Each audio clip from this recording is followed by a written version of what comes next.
Sumainyo ang Panginoon. Kayo po ngayon ay tulad ng pinahagi ko na sa ikatatlumputang linggo ng karaniwang panahon. Ang pag-aakuman ay katapusan ba? Kailan ang katapusan ng daigdig? Well, sigurado ko may katapusan ang daigdig. Sapagkat ang taging sabi namin ay temporal words. Doon ang galing sa ikang temporal. So, may simula at may hangganan. Kailan? Bahagi yun. Napakahalaga ko yung usapin na ito sapagkat kinakailangan mo rin maliwanag sa atin. Kasi katulad mo aliwanag sa pinayang mo ng pagbasa. Dito ay igagawa ng katarungan. Dito igagawa gantimpala sa manunubon at kapatusahan sa mga hindi sumusunod. Sa ikalawang pagbasa, nakita mo natin, kasi hinuhukog tayo ng ating paniniwala. Kaya sinabi ni San Pablo, pinagalingan niya ang ilang mga Tesalonica sa ikalawang pagbasa. Kasi bakit? Ayaw magtrabaho. At anong sabi ni San Pablo? Huwag pakainin ang ayaw magtrabaho. Baka tayo nilang magtrabaho. Kasi akala nila magugunaw ng daigdig. Kaya paano yung kung saan yung makikita namin magugunaw na daigdig. Sa Ebanghelyo, ipinahayag ni Jesus ang pag-unang ng daigdig sa pamamagitan ng pagbuo ng templo ng Jerusalem. Last Sunday, pinagbilay-bilayan din namin yung templo ng Jerusalem sa pagkiliwang namin ng dakilang kapistahan ng Basilica ni San Juan Laterano sa Roma. At sinabi namin na alin, yung unang templo ng Jerusalem ay pinagawa ni Haring Solomon. Kaya lamang, yun ay nasira dahil sila ay sinalakay ng Babylonian. Dahil sinalakay sila sa Babylonian, yung mga royalty nila, yung mga hari nila, yung mga nobleman, ay in-exile, dinala sa Babylon. At nasira yung kanilang templo, binasa. Bahagi mo yun. Ano yung present day Babylon? Iraq. Nagkataon naman, yung Babylon, sinalakay ng Persia. So yung Babylon na tumalo sa mga Israelita, sinalakay ng Persia. Siguro mga 30 or 50 years after. Nung sinalakay nila, nag-ano ang Babylon ng Persia. Kaya, alam sabi ni Haring Cyrus, King Cyrus the Great ng Persia, yung mga Israelita na daming bilanggo ng mga Babylonian umuwi na sa Israel at itayo ang templo ng Jerusalem. So yun yung second temple ng Jerusalem. Present day Persia, Iraq. So bahagi yun. At itinayo yung ikalawang templo sa panahon ni Haring Cyrus. Pero yun ay pinalaki ni Haring Herodes, King Herod the Great. Yung Herod nung kapanganakan ni Jesus, yung Herod, hindi yung Herod nung si Jesus ay ipinako sa cross, anak ngayon, ay pinalaki niya. At sabi nga natin sa Ebanghelyo nung nakaraang linggo ay yun ay nung pinangayos ni King Herod the Great, umabot ng 46 years. Ngunit, nawasa. Kailan nawasa? Nung 70 AD. Bakit nawasa ng 70 kasi ang mga Israelita ay nag-aklas laban sa mga Romano.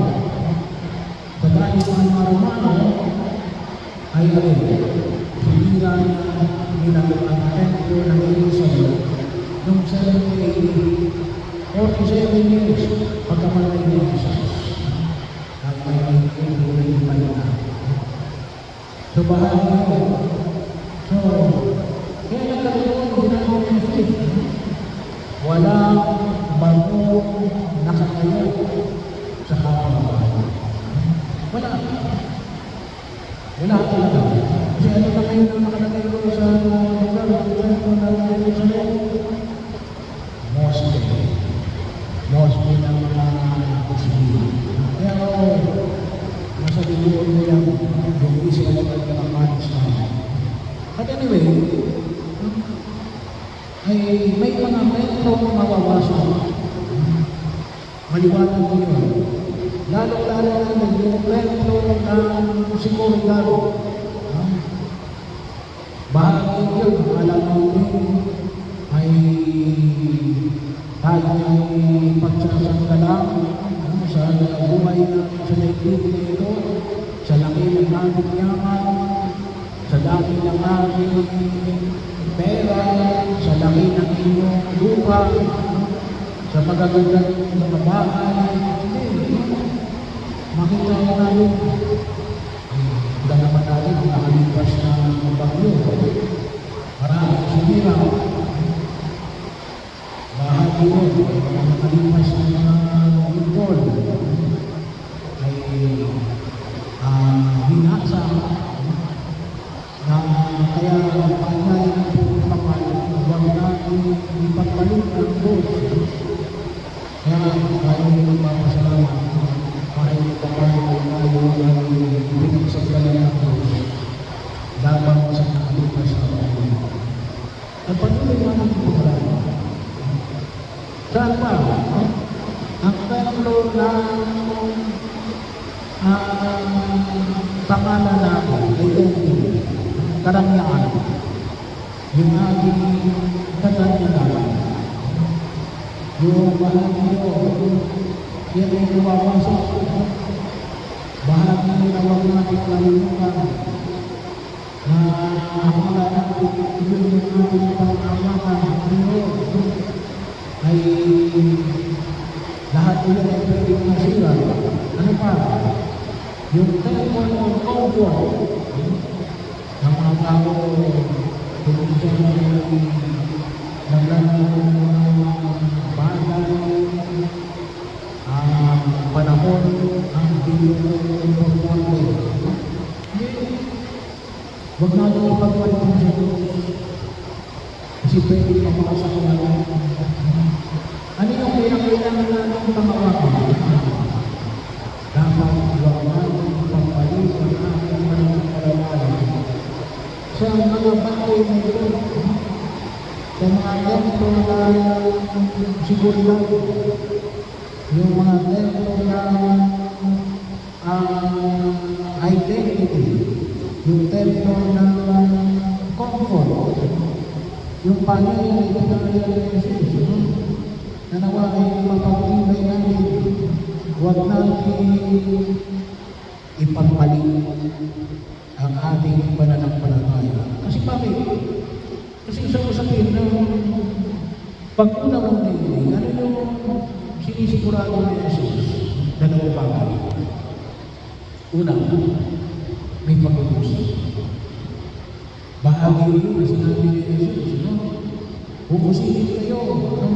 Ang sakit na nung pag-uusip niya pabibilang po kayo, no? May mangunguna sa inyo, ipagkakatulo kayo, no? So bahagi mo yan, na kung saan yung namin kalimutan, yan ay mga bahagi ng ating karanasan. Sabi nga, paano, hindi ko pa naranasan yan, no? Ay, kung hindi ko pa naranasan yan, maging bahagi ng karanasan, kaya lang sabi ni Jesus, ay yan namin yung ating sarili, no? Sa mga bagay ang masili yung karanasan ng mga kahit na ng mga unang mga Kristiyano, na yung mga unang mga Kristyano alin ipinagkakagulo ng mga anak ang kabilang mga magulang, ang mga magulang sa kanilang mga anak, kapatid sa kapatid. May mga manghuhudas sa atin. Bahagi yun.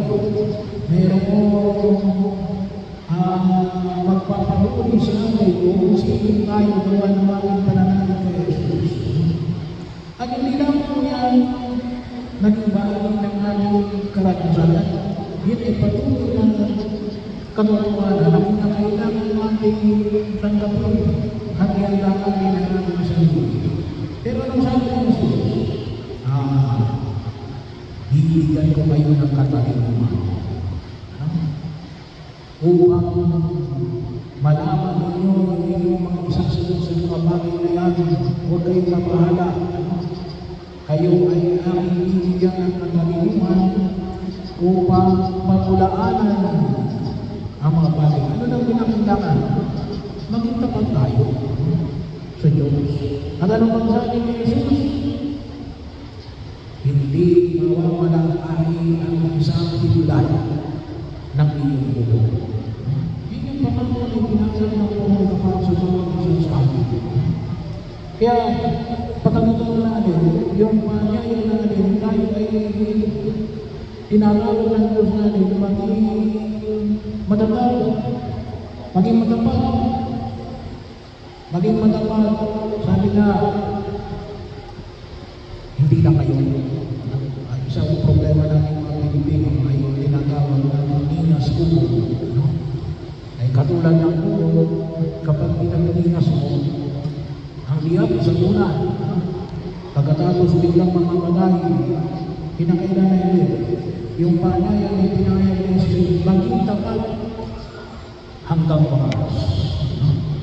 Kaya, kahit ako may mga manghuhudas sa inyo, huwag kayong manghuhudas. Kahit na kayo ay scam, niloloko kayo, kayo ay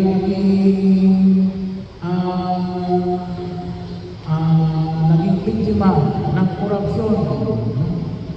Pero huwag kayong magiging kurap. Pinakailangan natin ng alin, manatiling tapat hanggang wakas. At isang yun sa dapat natin huwag nakalimutan, hindi lang, alam niyo yung katalinuhan, hindi lang yung intelligent. Meron tayo tinatawag kasi IQ, intelligent quotient, EQ, emotional quotient, madaling makaramdam. Meron tayo tinatawag ng social quotient, SQ. Alin yun? May mga taong charismatic, no? Madali makaila ng mga tao. Mayroon lang pagkapat. Adversity quotient, no? Resiliency, na tayo ay manatiling tapat hanggang wakas. Naalala ko ulit kanina ay bago tayo pinapanood ko dokumentary. Yung dokumentary tungkol sa Kalayaan Island. Alam naman natin Kalayaan Island malapit ito sa Palawan. Yun ay isa sa mga contested area between China and Philippines. No? Na nagsimula lang nang magkaroon ng tao 22 years ago. Dati pala yung naka-station lang doon, mga militar. So, 22 years ago, mayroong 80 tao na nagsimulang tumira doon. No? 80. No? Eh, yung isa ron, sa 80, tinanong, ay aalis ka ba dito? Ano? Kasi mas mahirap doon eh. Mas mahal ang pagkain. Ano? Sabi niya, 22 years na ako rito. Nagtiis ako rito kasi para laban sa bayan ng Pilipinas. Nandun na siya nag-asawa, nagkaroon ng mga anak. Ngayon ba ako aalis? So bahagi yun. Pagsalita ko natin, naging tapat. Hindi lang ngayon, hindi lang bukas, ngunit hanggang sa wakas kay Kristo.